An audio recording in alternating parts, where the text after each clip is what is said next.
Hello. Okay, sorry, we're going live on Instagram, Facebook, and YouTube. Here we go, here we go, here we go. Welcome, everyone. Welcome to Merriment Mondays Live. I am Mary England, and today we are going to be talking about something that is simple, necessary, and kind of revolutionary a little bit when we're in today's culture, which is rest. So this isn't your typical like go take a nap advice. We are going to reframe rest as a radical, joyful act of self-love. So if you've ever felt like rest is a luxury, something you can't do, or that's something that you have to do that is like making you lazy, if you feel like you're guilty for resting, or you get mad at other people for resting, that can be a signifier that what you are feeling when you rest is guilt. And this class is definitely for you. So let me pull up the stream over here so I can see all of your comments. Let me pull this up. Yes, yes, yes. Thank you for joining. Hello. Hello. Welcome, welcome. Hi. Okay, let me pull this up. We're talking about rest today. Okay, I've got it. I've got it. All right, so let's start with a quick question. What's one word that comes to your mind when you hear rest? Drop it in the chat. And um, as of last time, we are streaming from Facebook, YouTube, and Instagram. So you can join from anywhere that feels good to you. And yeah, okay. I just want to like pull the chat up in a place where I don't have to see myself so I'm not distracted, but I guess that's not an option. Hmm, can't do that. Oh well, it's okay. Okay, so sorry about that. Hello, hello, hello. Welcome, welcome, welcome. Okay, so let's talk about what rest actually is. Rest is not just sleep. It is physical, emotional, and mental recovery. It is giving yourself permission to stop for a little bit, okay? It is replenishing rather, not there's no T in that word, your energy. It is giving you creativity. It's giving you joy. It's thinking it's reframing this as thinking about rest as recharging yourself, recharging your internal battery. Society is constantly glorifying hustle, business, productivity, culture. Hustle culture makes us feel like rest is lazy, that we're lazy, that we're selfish for resting at all, for taking a break. We have tote bags and planners and everything that say like, sorry, I'm busy, I'm busy, I'm busy, I'm busy. It's so much. And the truth is just rest is just a human right. It's necessary for everything that we do. For years, I thought that I was indulgent. I still do sometimes. I noticed, like I said earlier, that sometimes I'll get mad at my boyfriend for resting. And I'm like, what is that? What is that in my head? Like, does anybody else do that? I'm like, why are you just sitting around? And I think it's good to have goals, obviously. I think it's very good to have goals, things that we want to do, but we're not going to do any of them if we burn ourselves out. And that's the real thing, right? That's the ultimate thing is that if we burn ourselves out, we're not going to get any of the things done that we want. So I thought that I was indulgent for resting. Hello, hello. And when I started prioritizing rest, I realized that it was really, at the end of it, the most productive thing that I could do for my mind, for my body, for my relationships, for my business. What's something that stops you from resting? Put it in the chat. Is it guilt? Is it fear? Is it fear of judgment? Is it that you feel like you don't have enough time? You know that if you don't take a rest, your body will take one for you. Anybody ever been to the doctor? Anybody ever get sick because you're going too hard? So while you're typing that in, let's talk about some common barriers to rest. Okay. So one of them is okay, so we're saying time is always the problem or just working. Resentment. Ooh, resentment. That's interesting. Resentment of what? Let's talk about that.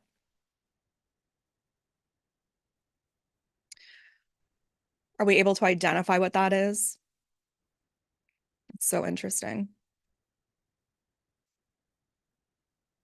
Okay, so let's, I'm really interested in what that is, but okay, let's keep going. So let's talk about what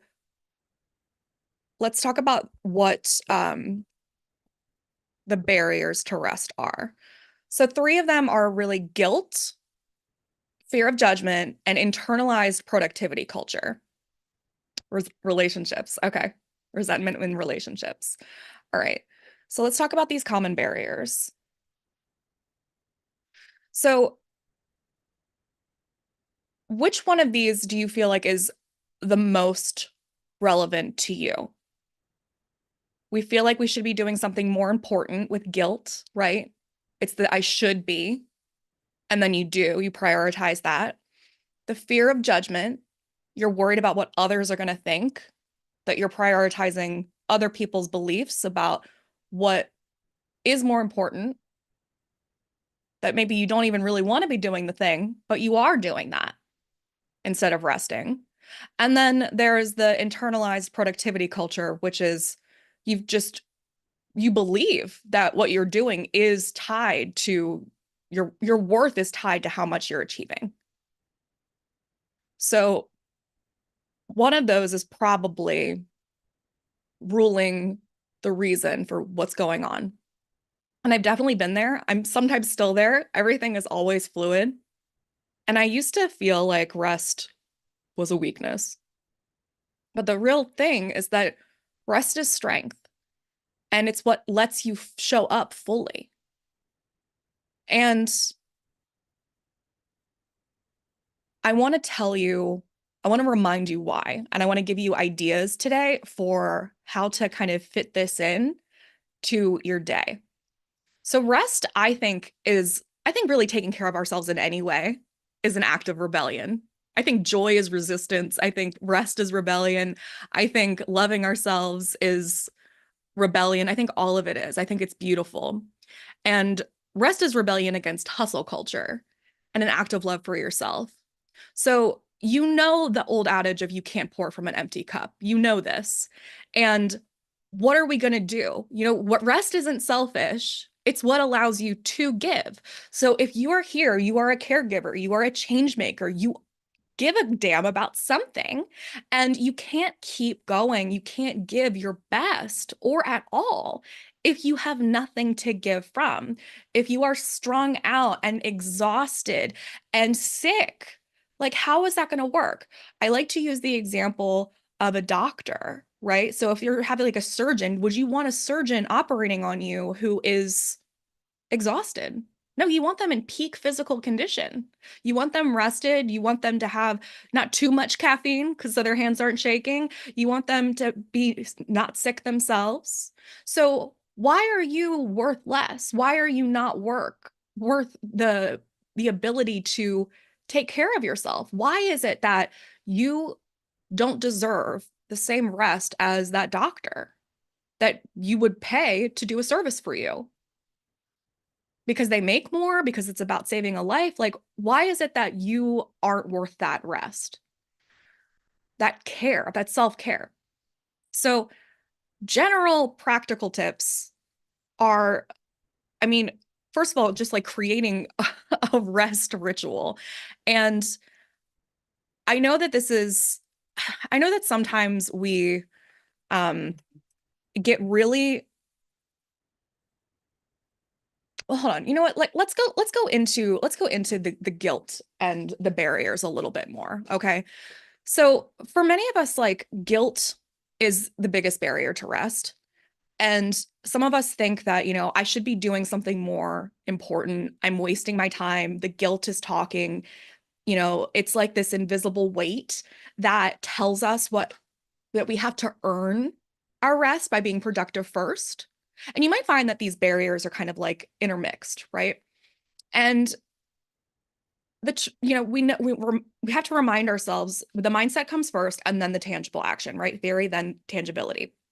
So rest is not something that we earn. It's a need. It's not a reward. It's necessary, just like that doctor, right?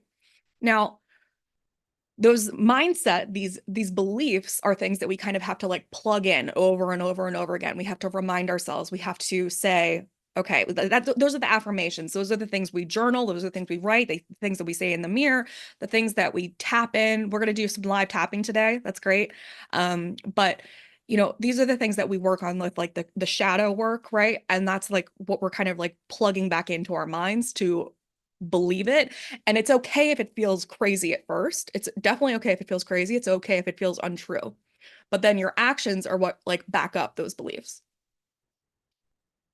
And then the judgment, if you're worried about what other people think, which I think is something that happens with everybody, then you might be worried that other people are going to think you're lazy, that you're not trying as hard as you could be to get the thing that you really want because you care so much.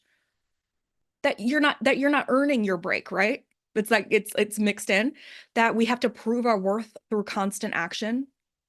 And we have to flip that idea on its head too. Rest is not a sign of weakness. It's a sign of strength. When you rest, you're taking care of yourself so that you can show up for everybody else. Rest takes care of the rest, right? So think about like really strong people. If they say no to something, it's because they're saying yes to something else. When they say, no, I can't do that, it's because I have something better. And then the last thing of like the productivity obsession, saying that like, we are the product of our own worth, the product that we are our worth is wrapped up in our own productivity, right? This idea that we've internalized hustle culture just as like sponges, and our value comes from what we have achieved. Hello. That is this feedback loop. Oh, what just happened? It like added a filter on Instagram. That's so funny. Okay. I don't know what that was. That's so weird. I like tried to wave at someone and it gave me eyelashes. Um, I don't even know what that was. I don't know how to, did it, is it gone? Okay. Okay. We get stuck in this feedback loop of thinking that we're only as good as the next thing on our to-do list. And we have to flip that away too. I want you to challenge that mindset. You are worthy, even when you're not busy. Your worth cannot be tied to how much you produce. Would you tell that to someone else? I doubt it. If you believe that your only thing is how much you make, how much you produce, how much you create, I think it's wonderful to have goals of how much you want to make. I think it's wonderful to create things. I think it's wonderful to do that. And sometimes it's about this, if we go really deep, which is another another thing, I think you might find that it's about a fear of death. And I think it's wonderful to want to leave a legacy.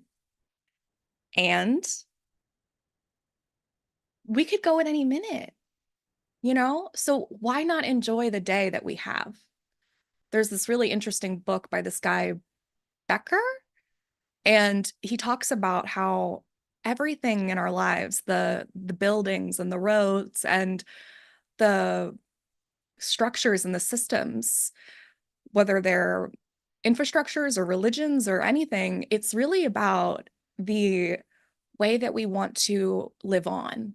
The stories we pass down and the children that we have and the ways that we live, it's has a lot to do with the way that we understand we're the only animal that can really kind of conceptualize of our own existence. So we are able to be aware of the fact that our physical body is a little different than our intellectual body. And that means that we will eventually no longer have a physical body. So there is a way for us to kind of make our intellectual body live on. So there might be a desire for our productivity obsession to be kind of like interlinked with wanting to keep our legacy going. But I think there's a healthy balance of like, what are you going to do with this one precious life, Mary Oliver style? And is this how you want to spend your very last day on Earth? Right. So I don't know. Okay. So all those barriers, you're not alone in feeling that way. I feel that way. I remember pushing through exhaustion and thinking that if I would stop, it would make me it would make me look weak and lazy, and then hitting burnout, and then hitting another burnout, and how long it takes you to come back from that burnout.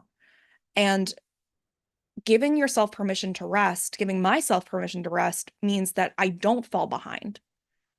It means that you become present and energized in what you do.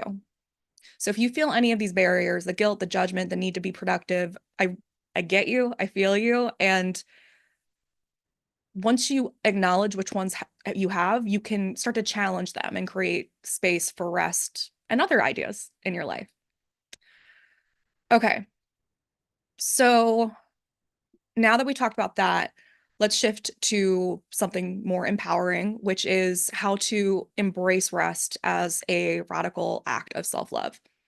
Rest is not about lying down and zoning out. I think we do a lot of that. I think we think that we know how to rest, and it's really just like scrolling on the phone or zoning out on Netflix. And really, rest is a way of telling yourself that you matter.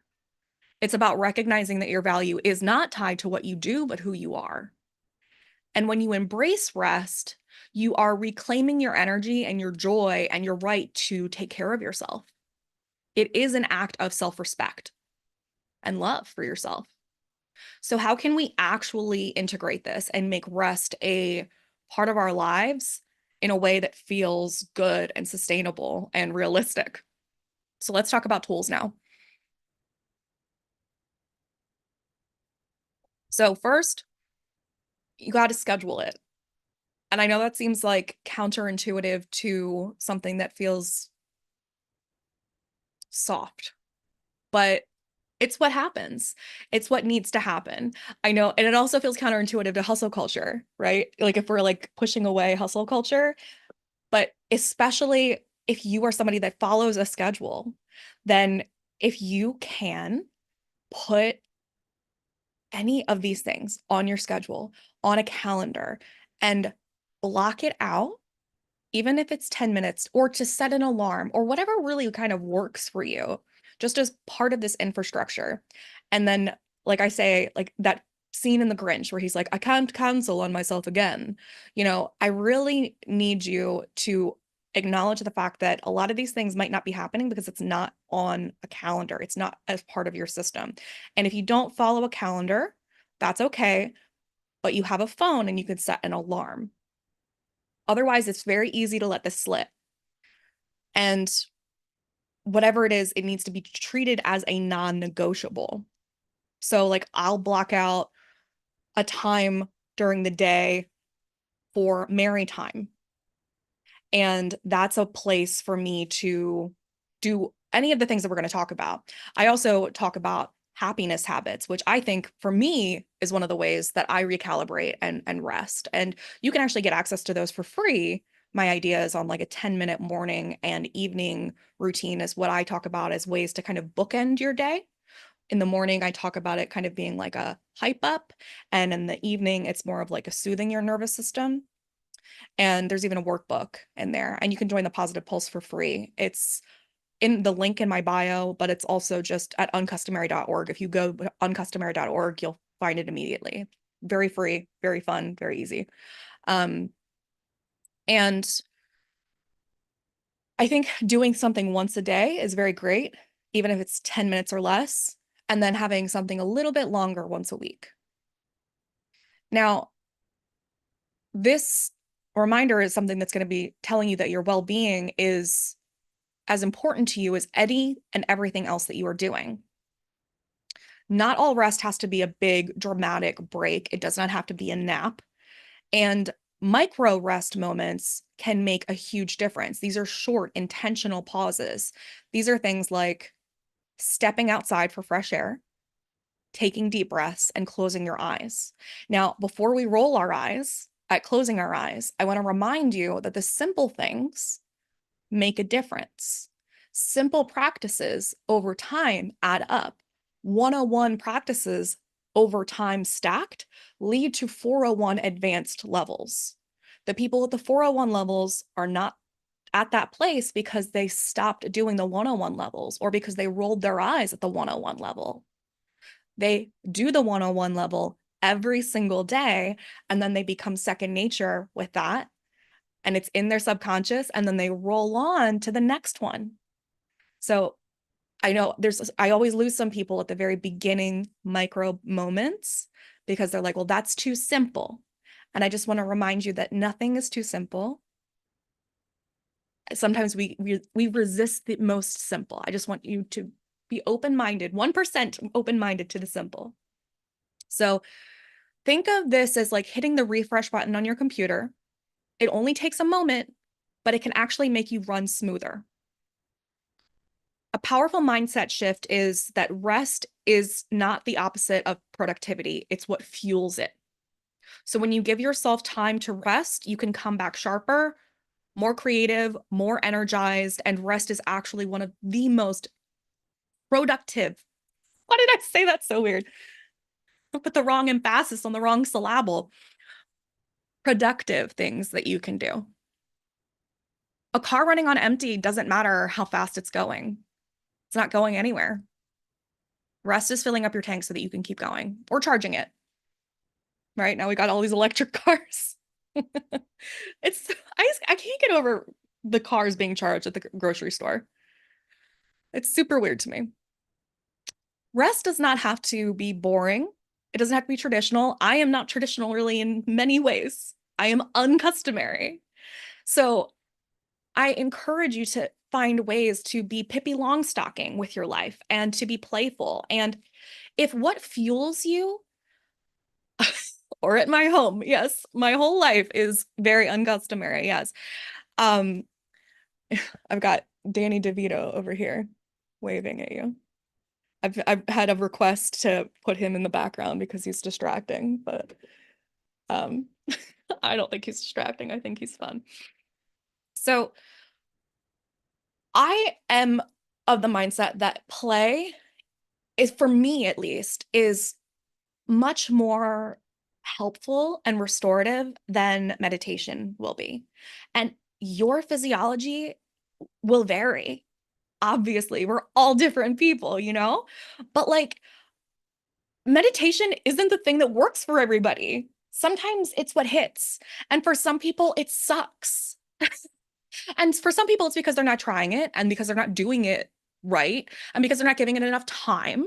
Sure. But for me, I feel so much more rested if I play. And for me to know what that means for me is so powerful. So if what feels good to you to rest is to go sit on a swing set, like literally at a playground, or to draw, or to blow bubbles, mm. Rest is anything that helps you slow down. It doesn't have to be doing nothing. It needs to be restorative. It needs to be reconnecting. I want you to reframe the idea that rest needs to be laying flat and breathing. That doesn't have to be rest. That's pretty much excludes things to sleep and meditating and breath work. And yes, those things are fantastic, but it does not need to be that. Sometimes rest for me is opening up a piece of mail that's handwritten. And how beautiful is that?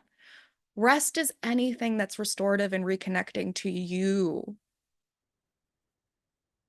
I love laying on the floor. I love drawing with markers on posters.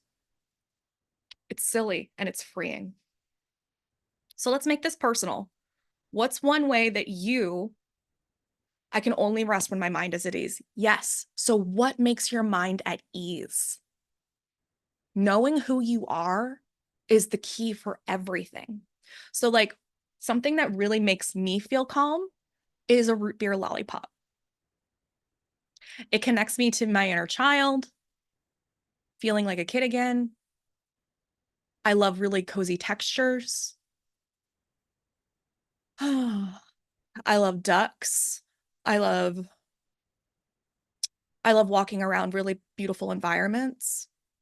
Walking around a museum alone with a root beer lollipop. That sounds really nice.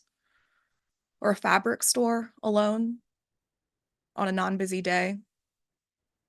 That could be much more restorative to me than feeling like I need to lay in a bed. Simply sitting down in a quiet room does it. Great. Knowing yourself. So feeling like I can only rest when my mind is at ease is absolutely true. Yes.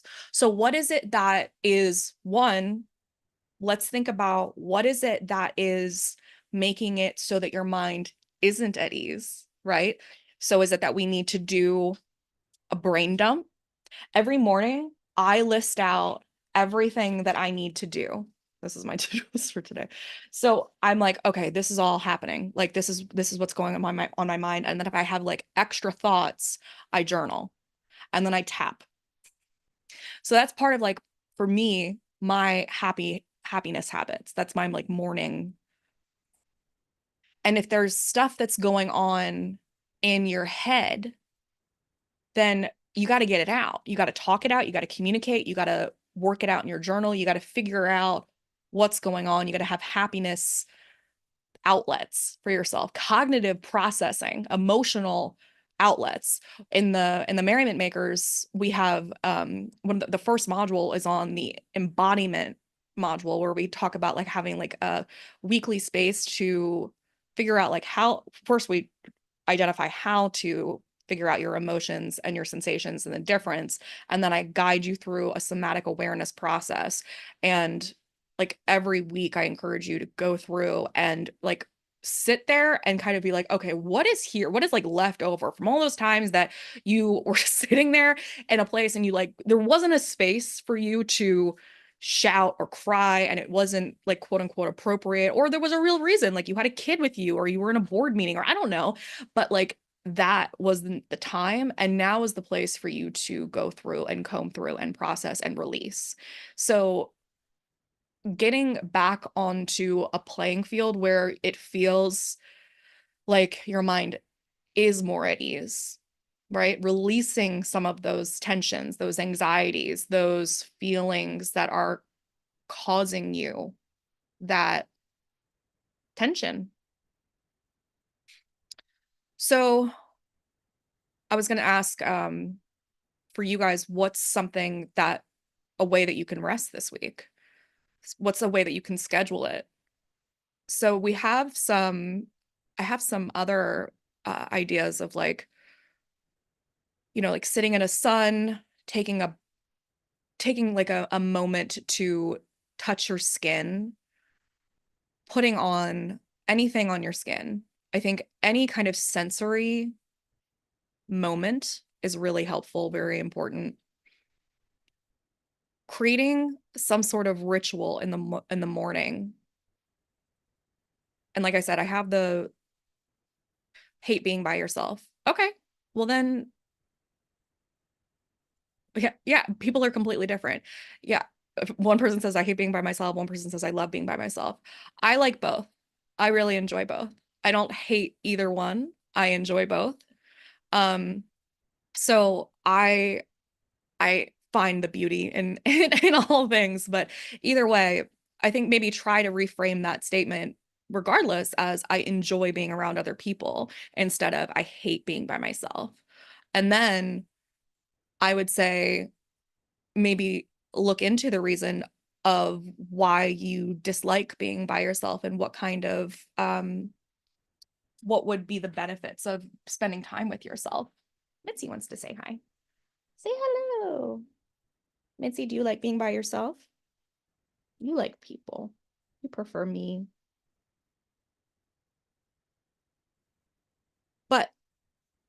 So creating a rest ritual, putting it on the calendar, having something where you can pick one thing, putting it on the calendar, scheduling it, redefining productivity. Rest makes you more productive because it replenishes your energy and focus. And starting small, 5 minutes of intentional rest can make a very big difference. So, what are some more ideas? So, I even have yeah, Mitzi says hi, and then she says bye. So, other ideas are to have, let's see, sensory rest. You can go completely dark, give your eyes a break, give your mind a break. You can wrap yourself in a weighted blanket, pretend you're in a burrito or a cocoon. You could close your eyes and listen to ambient sounds, rain, ocean waves, white noise. Can write a letter to your future self. You can do that on an email too. And unload emotional baggage. You could do quick screams, scream therapy, rage therapy, release it into a pillow. You can just start saying how you feel out loud. Name it. Give it a name, give it a voice. No judgments. Look at a piece of art, look at a piece of photography. Let your mind wander.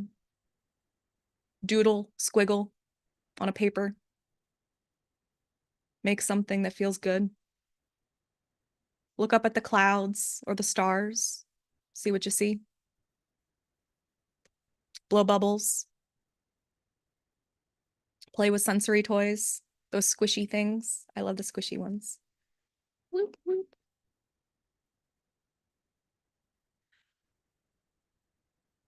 Try hanging out with a friend and feeling like you can be silent together. Maybe just do something together side by side. Go to a public space. People watch. Have a picnic outside. Lay in the grass. Walk barefoot outside. Sit by a body of water. Watch how it moves.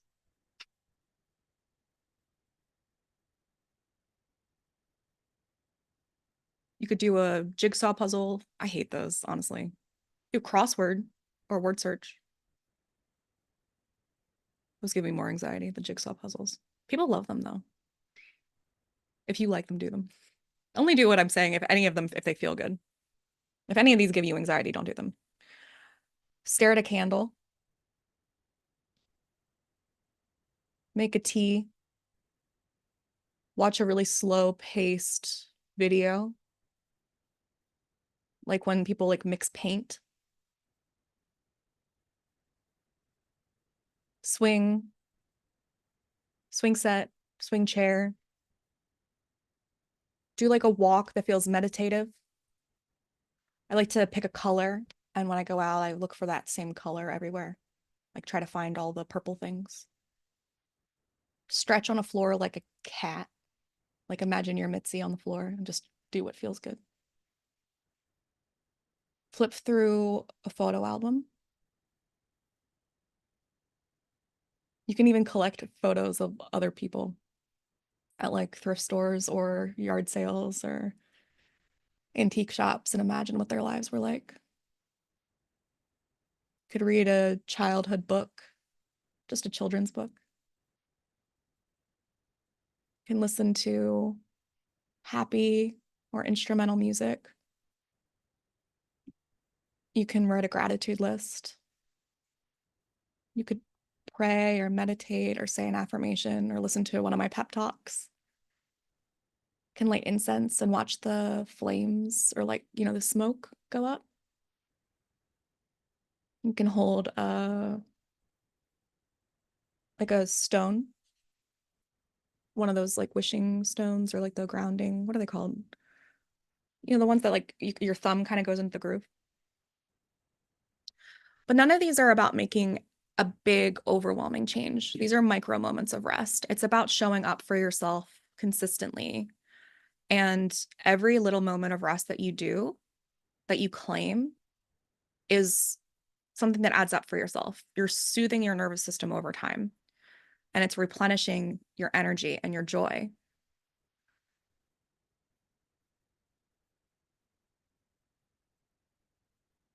Someone was saying, I just want a person again. I normally just keep working.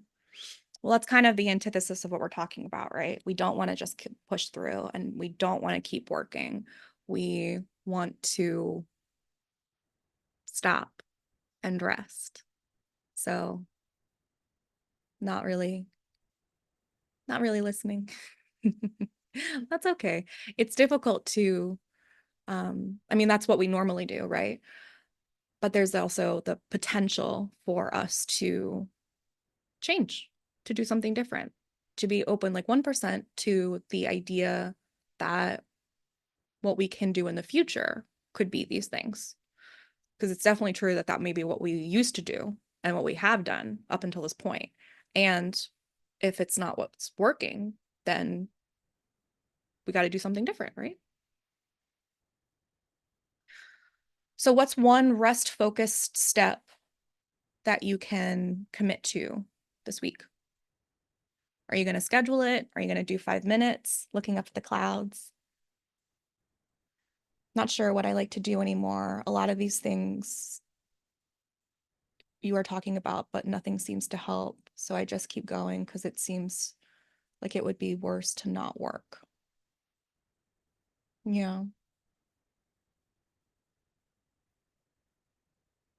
So, what I would suggest, it seems like maybe you might be in a really sad and maybe like a big funk, right? A place where it feels almost, yeah, I understand. So, it can really take a place of, I don't want to say surrender because I really find that word annoying when other people say it to me, but we also need to we have to have the mindset meet the theory meet the tangibility as well, right? So if we believe that it's not going to work, then it won't either. And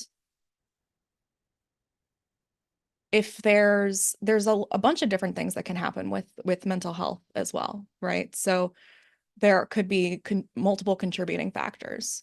So I would I would suggest trying going into the positive pulse and getting the happiness habit 10-minute morning and evening ritual, being open to the idea, doing those every single day, doing it every single day for a month, and being so committed to that, and listening to those podcasts and saying and understanding that it's not just about clocking in the ritual. It's not just about like meditating so that, or I'm not suggesting meditating. That's not what any of the things are. But like if we're saying that the thing is that our goal is to meditate, it's not really about, okay, I meditated, check. I think sometimes we kind of get confused about like, okay, so I looked at the clouds, I did that, there it is. It's about embodying the practice. It's about being present for it. It's about really, really, really getting something out of it.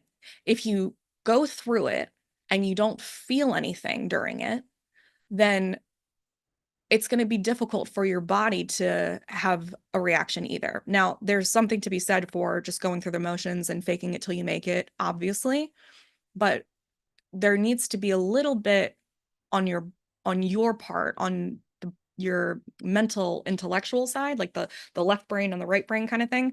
The left brain to say, okay, this has sucked so far.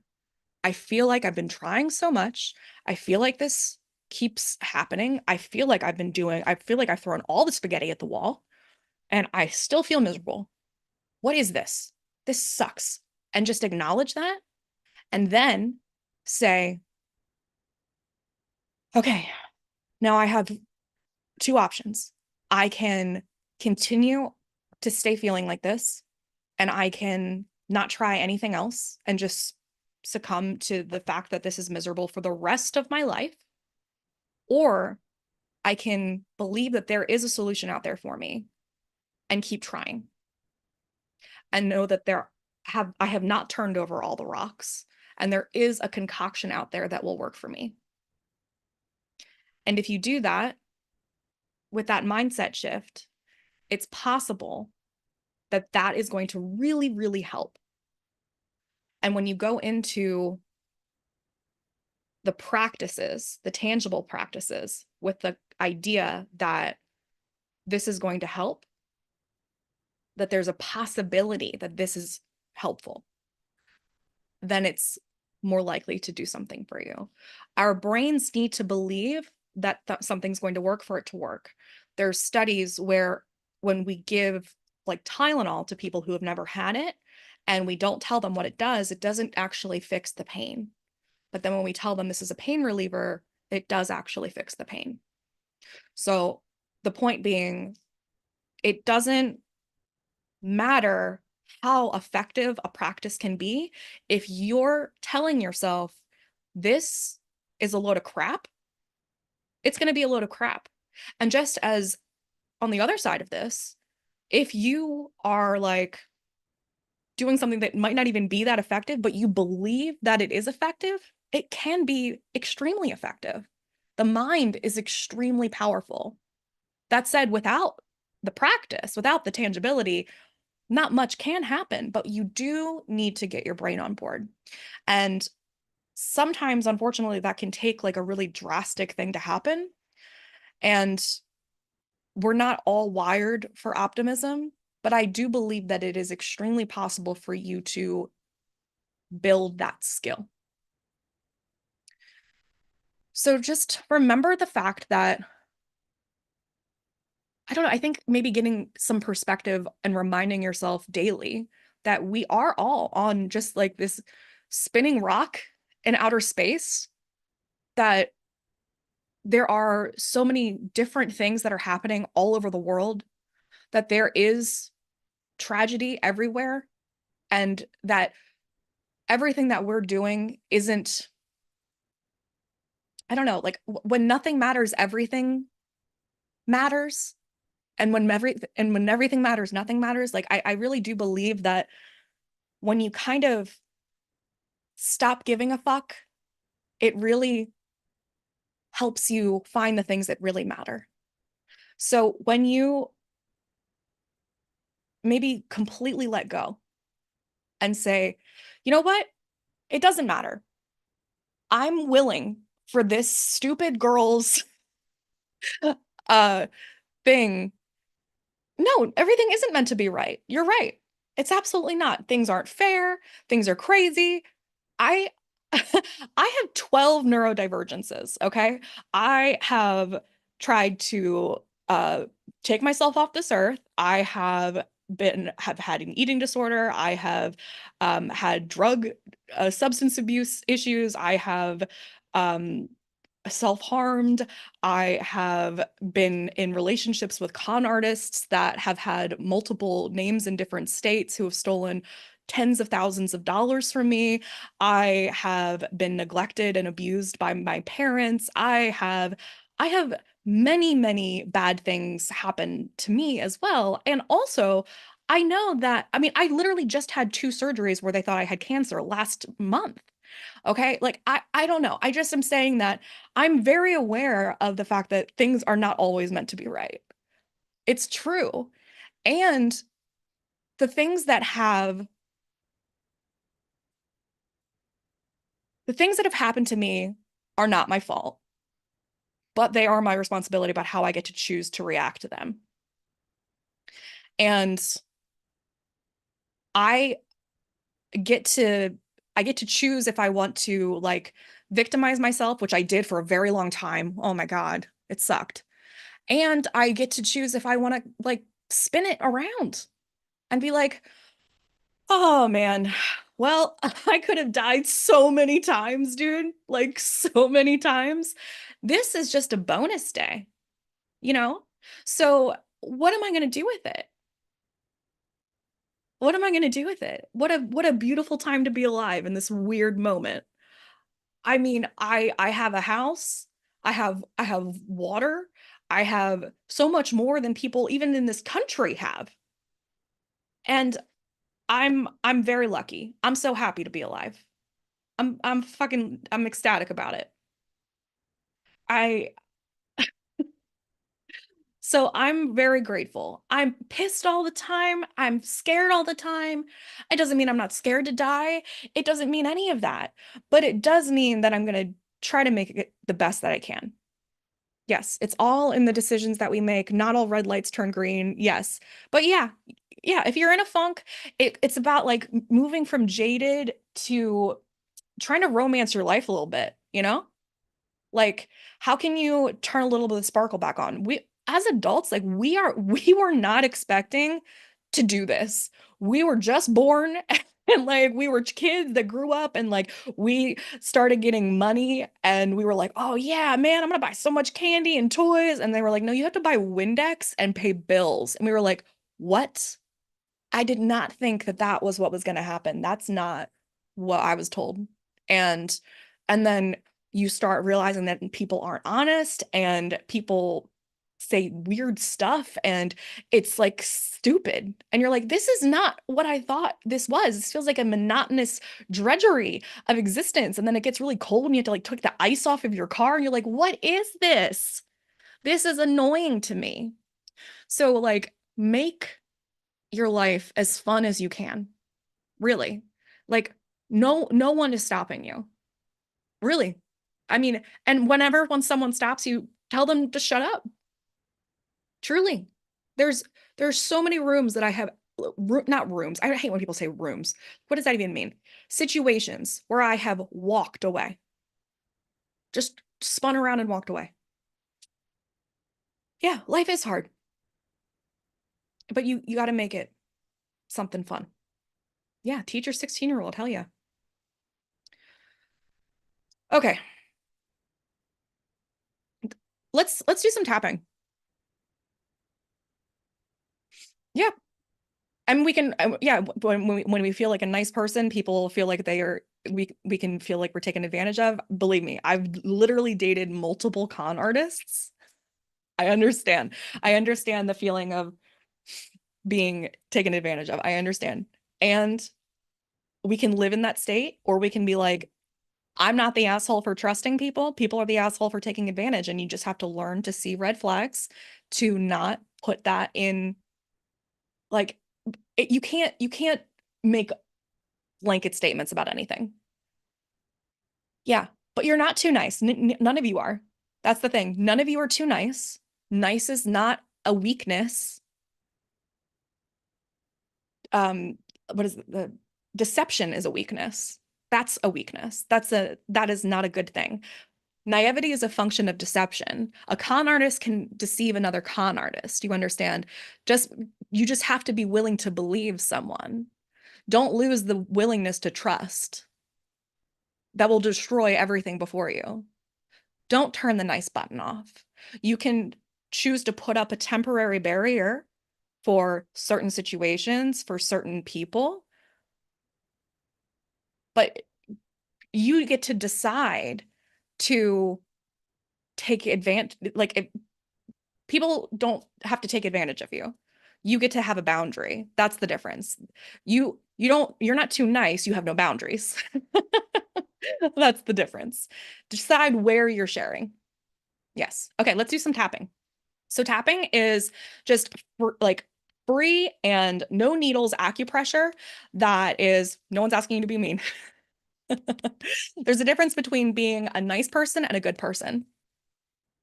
Okay, I'm a good person. All right. So you're just gonna tap on the points that I'm tapping on, and you're gonna repeat after me. And this is about putting these affirmations, these beliefs into your body. Okay? All right. Oh, take a deep breath.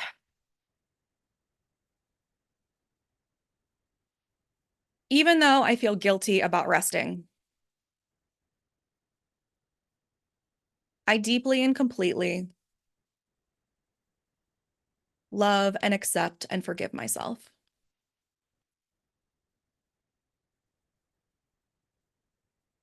Even though I think I should be doing more,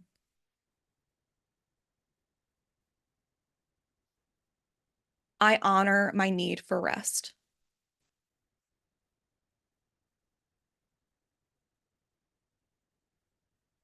Even though I struggle to rest without guilt,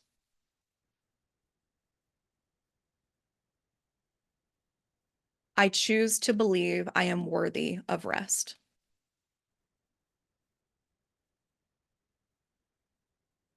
Okay. I feel so guilty when I try to rest.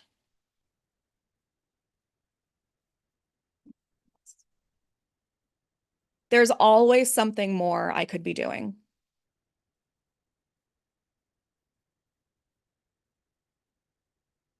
Rest feels so unproductive and lazy.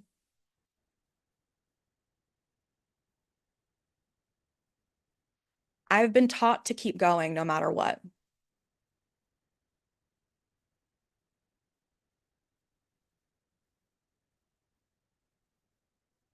Rest feels like I'm letting other people down.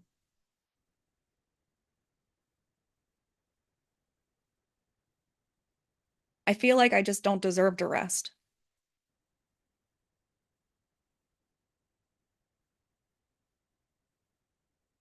It's hard to give myself permission to stop.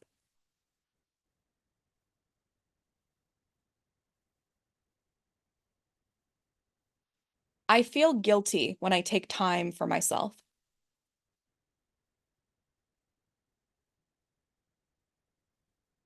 This guilt about rest is overwhelming.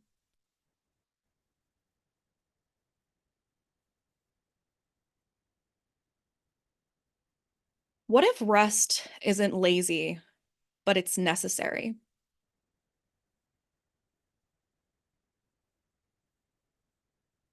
What if rest actually makes me stronger?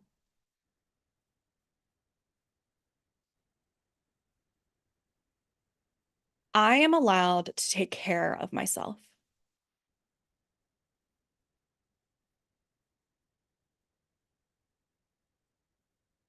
It's okay to rest.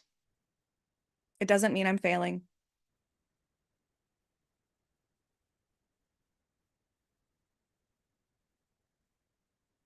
Rest is a form of self-love and self-respect, not selfishness.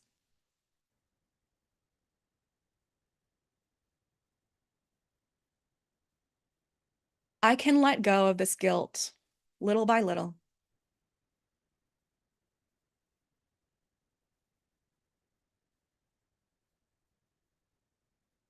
I deserve to rest, just like anyone else.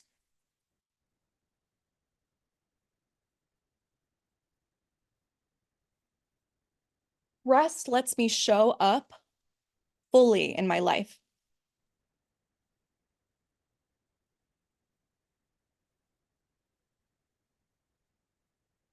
I am open to the idea, even 1%, that rest is good for me.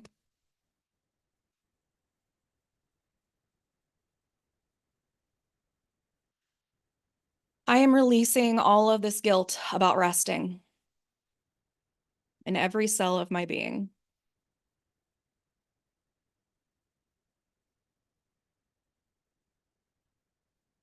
I let go of the belief that rest is bad.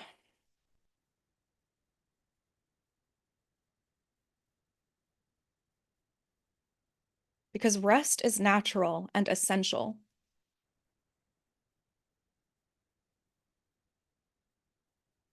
I am worthy of rest, just how I am.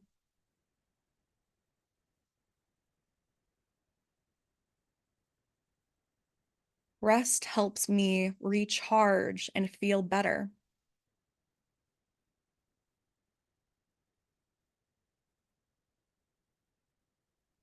Taking time for myself is always a healthy choice.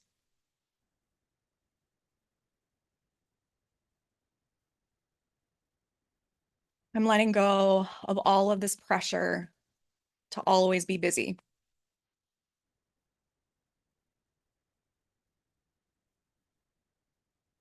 I am giving myself permission to rest.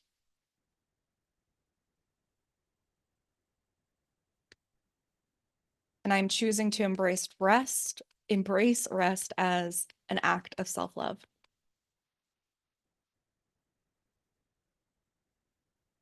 One more round. Rest is a gift I give myself.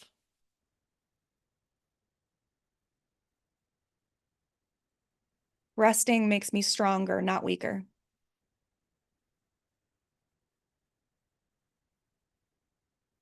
I feel more grounded when I am calm. And resting helps me feel my best.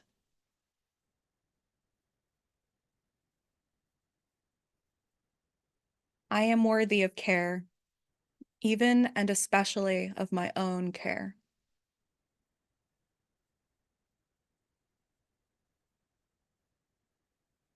When I rest, I'm filling my cup and nurturing myself.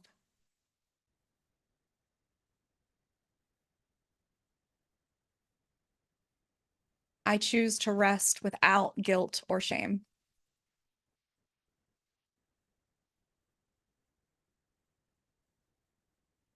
Rest is my right, and I embrace it fully.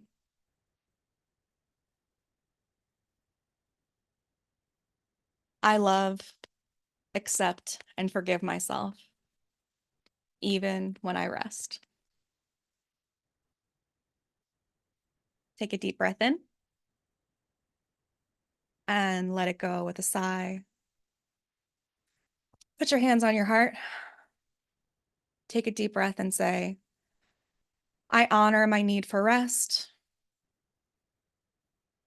I release guilt and embrace rest as a radical act of self-love.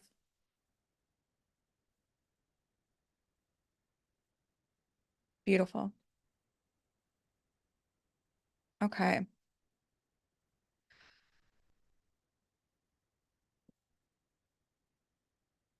So we are almost at the end here. And I just want to, before we go, let you know that if today's session, first of all, if you had anything that came up for you during that tapping, please feel free to share how that went for you or anything that came up in your brains, in your bodies. And if today's session was good for you or you learned anything and you want to do more, there's a free community called Positive Pulse that is filled with amazing resources. There's like 30 in there now that are going to help you to support you in your self-love journey, especially if you are a caregiver or a change maker. So, for example, I just hosted a seminar called Joy in the Dark, which was about how to really get through winter. So, if you struggle with winter as a season or low light or seasonal affective disorder, then you can check that out. We talk more about micro rest sessions to beat the winter blues. And that seminar comes with a workbook and a list of 100 ways to cope with winter and guidance on building happiness habits. And that is just one of the free resources that you get when you join the Positive Pulse. So you can go to uncustomary.org or you can just check out the link in my profile and you can get free access to all of that goodness. And we can keep building joy together. And if you want even more stuff, then I am doing a promotion all month long for if you join one of my paid communities. The age rate, like what range of people are in the communities, um, probably around 25 to 65. I guess the main focus is like rage rate them. I'm not sure what you're asking. Um, age range. Okay, then I answered it. Yeah. I guess the primary would be like 30 to 50, but it goes a little wider. Um, um, so anyway, if you are looking for even more support and more resources, then I have two happy hubs of places where you can get multiple options.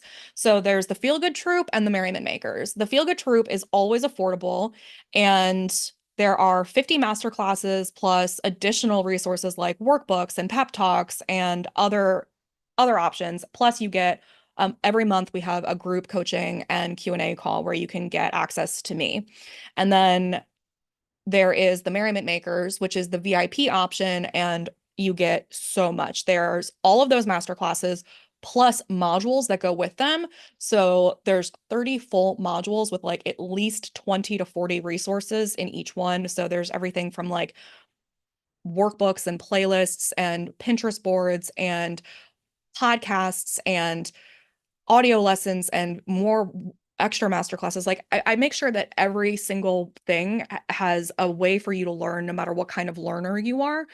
Um, and there's art in there, there's phone backgrounds, like there's everything. And then you also get all of these services that come with it. So you get a daily good news text, you get mail sent to your house, you get a membership card, you get access to a Facebook group and daily chat, you get multiple resources daily. It's like it's insane. So, but both of those are on sale right now, and I'm doing a promotion where if you join any week in December, you get a different bonus. So last week was a private pep talk. And this week, starting today and ending on December 15th, if you join, you get a free 20-minute coaching session with me. And that's if you join the Feel Good Troop or the Merriment Makers. And so both are on sale right now. And um, you if you join either of them, you get a 20-minute coaching session with me. So it's literally never been more on sale or have more bonuses. It's kind of insane. I really recommend either one of them. The Feel Good, and when you go out to any of the pages, the Positive Pulse, the Feel Good Troop, or the Merriment Makers, there's actually a grid on there that kind of shows you like what comes with each one. You can compare the options, and there's links to all of them. So if you're confused, that little chart will help you. So just check out uncustomary.org or the link in my bio, and you can decide which of those options helps you the most. But Positive Pulse is the place where you should be no matter what, because it's completely free. And if you're interested in expanding and learning more, and you want to get that bonus of the free 20-minute coaching session with me, then, which you should, it would be very expensive otherwise, then, you know, consider joining one of the Feel Good Troop or the Merriment Makers, the paid options. Okay. So I hope that today was helpful for you. And remember that rest is not something that you like deserve. It's something that you need, you know? It's well, not something that you just deserve. It's something that you need. So thank you for showing up for yourself today. I will see you in 2 weeks for our next Merriment Mondays. Until then, keep resting, keep loving, and keep staying merry. Okay, bye-bye.